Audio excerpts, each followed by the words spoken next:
Yo, what's going on everybody? My name is Dominic from Dominic Talks Movies, and today I'm going to be ranking Richard Linklater's Before Trilogy. Now before we get into it, you see what I did there? I just wanted to preface this with saying that I do love all three of these movies, so if my last place is your favorite, then don't take it personally because I still love all three of these movies. So without further ado, let's get into the ranking. Let me sing you a waltz. Now this is a great movie still, but I think it lacks a few of the qualities that the first two entries in the franchise gave, which honestly this one is really great. I think it was a necessary film in the trilogy to kind of show the realities of relationships and quote-unquote marriages, if you will, because the other two made everything sort of seem like a dream, like almost, even though they were very realistic. They kind of painted an somewhat unrealistic picture about actual relationships. Now I still, as I said before, really do love this movie. I'm just not absolutely in love with it like the first two films in the trilogy, but I do respect what it does.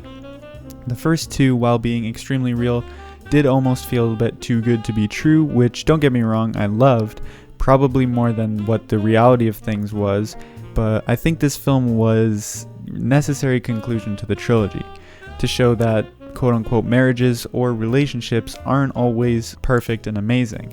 They have fights and they get upset with each other, but that's just life.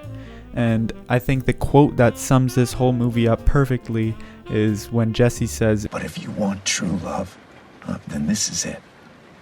This is real life. It's not perfect, but it's real. And if you can't see it, then you're blind, all right?" I think while both characters were in the wrong at some point in the film, I believe they both came to the realization that their relationship won't be perfect and that is okay. And I think the ending definitely worked for me. I think if it ended a different way, I probably would have liked this a little bit less, but I love how they ended it off, and overall, although it is my least favorite, I do respect what it does and what it shows for the trilogy, and I still love it in its own right. Let me sing you a waltz. The second entry in the franchise is really great. This takes place 9 years after the first film, and it's the first time that Jesse and Celine reunite after their first night in Vienna, and I honestly really do love this film. Now I don't feel as passionately about the second entry as I do the first, but regardless, this is still, in my opinion, a near masterpiece of a film. In some ways, I love them for the same reasons, like the dialogue, the acting, the ideas, but at the same time, I love them for completely different reasons, because Before Sunrise was a really innocent, cute, and heartwarming movie, and Before Sunset is a more grounded, realistic, and heavy approach to the same relationship. It's dealing with what could have been and the ramifications of what their current and previous relationships on how they feel about each other brought. In ways, I appreciate how real this film was and how it doesn't shy away from the characters not feeling accomplished or happy with their current lives. And in ways, I do think that this is better than Before Sunrise because it still has that sort of happier quality to it, but it feels more grounded and more realistic than Before Sunrise. And then you obviously have the performances from Ethan Hawke and Julie Delpy, which are just phenomenal, as well as the dialogue and the direction from Richard Linklater, which is subtle but amazing. Let me sing you a waltz.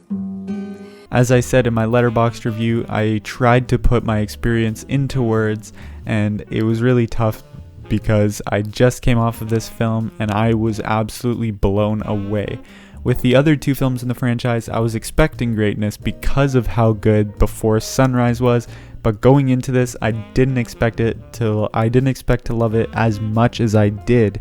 I absolutely loved it. It is one of my favorite films of all time, and it's such a real, comfortable, and happy movie. And something about the pacing and the fact that it's just two people talking is so touching and resonates with me on such a deep level. Ethan Hawke and Julie Delpy give incredible performances. They have such effortless chemistry, and I absolutely love it. Throughout the film, you totally buy that Jesse and Celine have this instant chemistry and feelings for each other.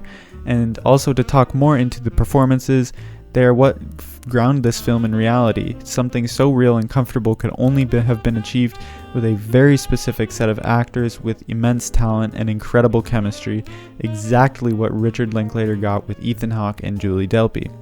Now, to move on to the writing, from what I've heard, a bunch of this is improvised. And to be completely honest with you, it feels like they're just two people meeting for the first time and instantly clicking and roaming the streets of Vienna. So the improvisation, you can tell by the chemistry between the two, is absolutely phenomenal, and they really just could talk back and forth and make it seem like a real conversation, which is incredible. For two characters that you know for one night only, you feel like you've known them for your whole life. Something about them and the energy they share makes you absolutely fall in love with them and become heavily invested into their lives and newfound relationship. Romance movies typically are not my thing, I will admit that. But this film is just different, plain and simple. I think this is a perfect movie. Obviously, I use that term very, very loosely because I don't think any film is technically, literally perfect. But I think this is almost as close as it can get. This, in my opinion, is one of the best made films of all time. It's just comforting, heartfelt, feel good, and basically every other emotion. Even knowing that there was going to be a sequel and that they were going to see each other again, my heart was so heavy, and I actually shed a few tears because I didn't want to see them apart at the ending. And truly, nothing has ever made me feel this way before about a film, and I just think that Before Sunrise is an absolute masterpiece. And if you have not checked this trilogy out, you should do it right away because they are so phenomenal. And also, real quick, I just also want to thank Ethan Butler for introducing me to this trilogy, because without him I probably wouldn't have watched these movies, but now they're some of my favorites of all time, and it is one of my favorite trilogies of all time, so thank you, Ethan. I'll link his channel in the description because I'm I'm so much in his debt for this now, so I'll link his channel in the description. Definitely go check him out and subscribe. But yeah, that is basically it for this ranking of the Before trilogy. If you enjoyed, definitely make sure to leave a like on the video and also subscribe to my channel with post notifications on, because I am posting at least once per week in 2021 for every single week. And you're going to see more rankings like this, you're going to see some more movie reviews, so definitely you're going to want to hit that notification bell so you're the first to know every single time I upload a brand new video. And that is basically it for this video, so I'll see you guys in the next one.